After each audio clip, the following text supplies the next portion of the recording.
Assalomu alaykum, Chorvador YouTube kanalining hurmatli obunachilari, do'stlar, bugun sizlar bilan navbatdagi sotuvga semiz katta buqalarni ko'rib o'tamiz. Do'stlar, sizlardan bir iltimos, kanalimizni rivoj uchun like bosib obuna bo'lib qo'yishni unutmanglar. Xudo xolasa sizlarga foydali bo'lgan video qilishga harakat qilamiz. Videoda xato kamchiliklar bo'lsa, do'stlar, shu kamchiliklarimizni yozib ketinglar, chunki biz yangimiz, har qanday bir kamchiligimiz to'g'ri tushunamiz. Xudo xolasa shu sizlarga xizmat qilib, sizlarga foydali bo'lgan videolar qilishga harakat qilamiz. Bu videoda mollar ko'rishlari mumkin. Bular Andijon viloyati Sharxon tumanidagi buqalar. Bir akamizni shu 18 oydan beri bahayotgan mollar ekan. Mana jonivorlar yaxshi holatda, katta buqalar ekan. Xudo xolasa yaxshi. Bularni shu 18 oydan beri baqib shu kunjira, kepak, bug'doy yorma, makka yorma, silyoz, somon shuna qilib bahayapti. Endi uni shu yemlar shunaqa payt oxiri shunaqa yem bilan baqib yemlab kelyapti ekan. Mollar holati yaxshi, mana shu Mickey Mouse, shunaqa Greyford, shunaqa parodada buqalar mana. Bularni xudo xolasa yog'li unaqa holati ham o'rtacha, ja unaqa o'ta yog'ib ketmagan, lekin yog'i bor mollarni. O'zi ko'rsanglar o'zi belgilari aytib turibdi, jonivorlar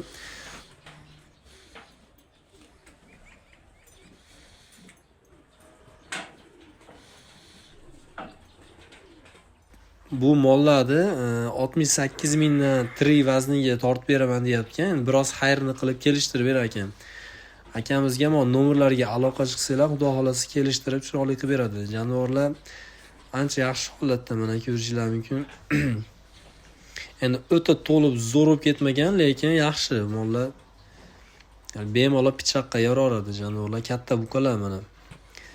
Bu mollar xudo xolasa kilo ham yaxshi keladi, shu 600 kilo atrofida, 600 kilo bosib borishi ham mumkin jonivorlar, yaxshi.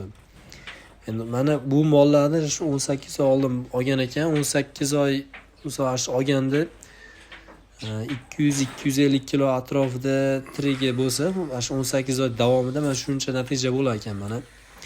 Endi bu ham bir ma'lumot maqsad berib ketyapti.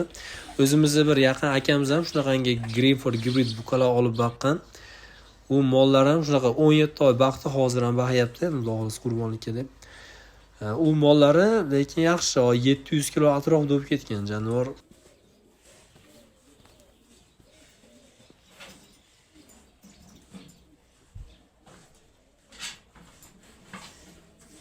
Mana mollar Xudo xolasa pokiza yaxshi holatda baqilgan, inshaalloh bir akamizga aloqa chiqsanglar, chiroyli qilib kelishtirib beradi. Bunaqa kichkina mol emas, mana holatlari. Bunisi bir 650-700 ga yaqinlashib olsa kerak, mana Greenfordlar katta buqalar ekan jonivorlar. Xudo xolasa nimasi ham yaxshi, qorinlari ham joniga katta emas. Foizni ham yaxshi beradi xudo xolasa. Bir ilojisi mollarni borib ko'rib, shu ustida gaplashib olsanglar, yana ham yaxshi bo'ladi akalar. Endi har xil holat bo'lmaydi. Mana shuni nima qilsanglar, mollar yaxshi holatda jonivorlar. Mana shu Greenford gibrid shunaqa parodada ekan buqalar. Mana ancha yaxshi, mana katta kichiligi ham, to'lganligi ham yaxshi holatda ancha.